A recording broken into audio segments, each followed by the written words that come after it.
अस्सलाम वालेकुम स्टूडेंट्स, उम्मीद है आप तमाम लोग खैरियत से होंगे। मेरा नाम मोहम्मद उमर खान है और आप देख रहे हैं दी लॉ चैनल। इस चैनल पर गुफ्तगू करते हैं हम लॉ लैट, लॉ गैट और LLB 4 ईयर्स के हवाले से। तो अगर आप नए कैंडिडेट हैं, नए स्टूडेंट हैं, इस चैनल पर पहली बार तशरीफ़ ला रहे हैं तो इस चैनल को ज़रूर सब्सक्राइब कर लीजिए ताकि इस तरह की मज़ीद अपडेटेड और लेटेस्ट वीडियोज़ हम आप तमाम कैंडिडेट्स की खिदमत में बर वक्त शेयर कर सकें।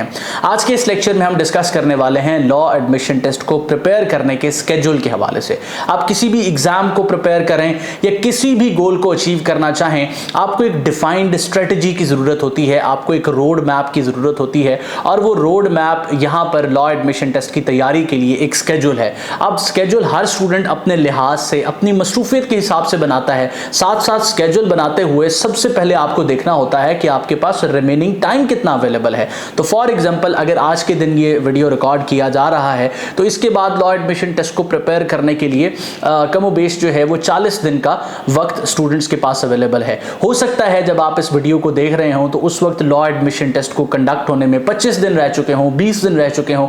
तो ये जो वीडियो है और ये जो स्केड्यूल है ये आपके अवेलेबल टाइम के अकॉर्डिंग मोल्ड हो सकता है। यानी कि अगर आप इस वीडियो को एग्जाम से 20 दिन पहले देख रहे हैं तब भी आप इस स्केड्यूल को अवेलेबल डेज के अकॉर्डिंग मोल्ड कर सकते हैं। तो इस स्केड्यूल को अपनी आसानी के लिए हम 3 हिस्सों में डिवाइड करेंगे, 3 फेजेस में डिवाइड करेंगे। सबसे पहला हमारा जो फेज होगा वो फाउंडेशनल फेज होगा। अब हम इसके साथ अवेलेबल डेज के अकॉर्डिंग इसको नंबर ऑफ डेज भी जो है वो डिवोट कर देंगे। तो फाउंडेशनल फेज जो है जिसको हमने फेज 1 का नाम दिया है, इसमें आपने 10 दिन अवेलेबल टाइम, अगर 40 दिन है तो 10 दिन आप इस फाउंडेशनल फेज को देंगे। अब सबसे जरूरी सवाल है कि इस फाउंडेशनल फेज के अंदर आपने करना क्या है। इस फाउंडेशनल फेज में लॉ एडमिशन टेस्ट के तमाम सब्जेक्ट्स के हवाले से जो बेसिक अंडरस्टैंडिंग है वो आपने डेवलप करनी है। लॉ एडमिशन टेस्ट में कुल 8 सब्जेक्ट्स इंक्लूडेड हैं, जिसमें इंग्लिश का सब्जेक्ट है, जिसमें पाकिस्तान स्टडीज है, इस्लामिक स्टडीज है, जनरल नॉलेज है, बेसिक मैथ है, उर्दू है, इसके अलावा एस्से है और पर्सनल स्टेटमेंट है। तो ये जो 8 सब्जेक्ट्स हैं, फाउंडेशनल फेज में आपने इन तमाम सब्जेक्ट्स के सिलेबस को अंडरस्टैंड करना है और अपने लिए प्रिपेयर करने की रिसोर्सेज को हंट करना है। तमाम के तमाम सब्जेक्ट्स के सिलेबस को देखने के बाद, इंपॉर्टेंट टॉपिक्स को देखने के बाद इसके सिलेबस को ओवरव्यू कर लेना है।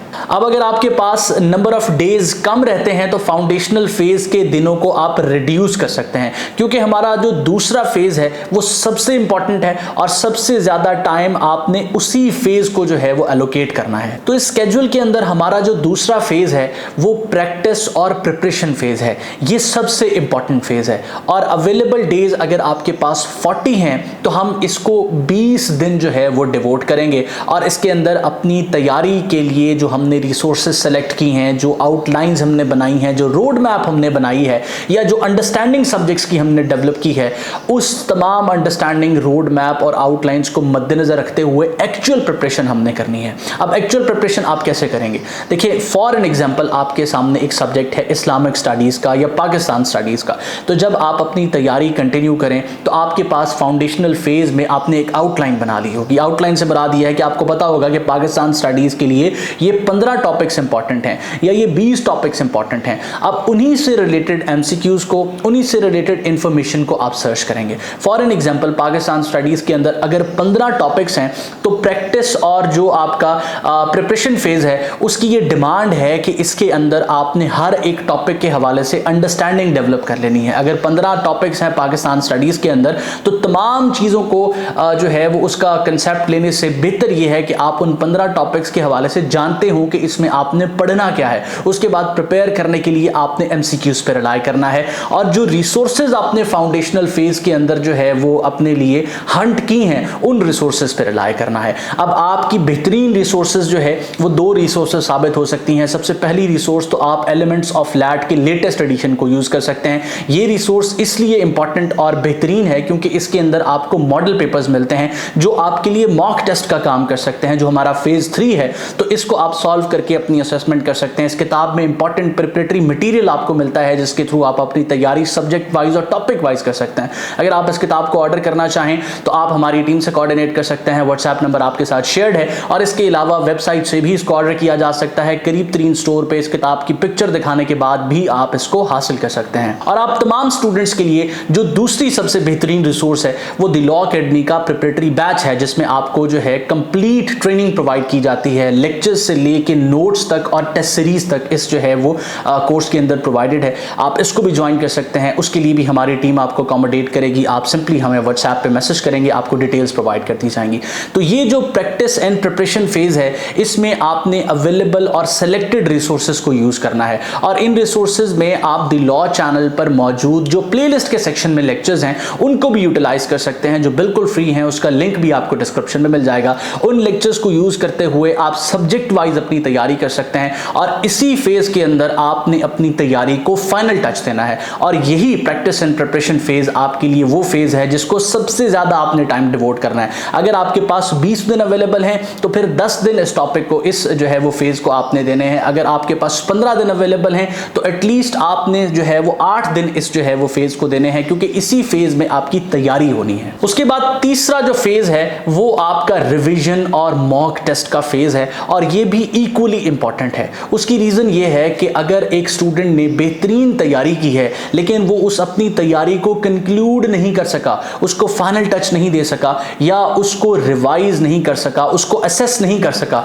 तो वो एग्जाम डे पे अच्छा परफॉर्म नहीं कर पाता। एक स्टूडेंट ने 15 दिन जो है अपनी तैयारी को डेडिकेटेडली दिए हैं, चीज़ों को पढ़ा है, उसको प्रिपेयर किया है, लेकिन आखिरी वक्त में उन तमाम चीज़ों को, उस मेमोरी को अगर वो रिफ्रेश नहीं करता, उन चीज़ों को एक बार दोबारा अपनी नज़र से नहीं दोहराता, या अपनी एग्जिस्टिंग प्रिपरेशन की असेसमेंट मॉक टेस्ट के थ्रू नहीं करता, तो वो स्टूडेंट जो है एग्जाम डे पे अच्छा परफॉर्म नहीं कर सकता। अब आप तमाम स्टूडेंट्स के लिए जो मॉक टेस्ट सीरीज है वो हमने हमारा जो लैट प्रिपरेटरी बैच है उसके अंदर इंक्लूड की हुई है, ताकि आप तमाम स्टूडेंट्स जब अपनी तैयारी कंप्लीट कर लें तो उस मॉक टेस्ट सीरीज के अंदर आप अपेयर हों और उसके बाद अपनी असेसमेंट भी करें। इसके अलावा भी आप जो है वो अपने पास जो अवेलेबल मटीरियल है उसके थ्रू असेसमेंट कर सकते हैं, या मुख्तलिफ मॉक एग्जाम्स हम अपनी स्टूडेंट कम्युनिटी में भी शेयर करते हैं जो बिल्कुल फ्री होते हैं, आप उसको भी ज्वाइन कर सकते हैं। वहां पर उन मॉक टेस्ट को सॉल्व करके आप अपनी तैयारी को असेस कर सकते हैं। और जहां तक बात है रिवीजन की,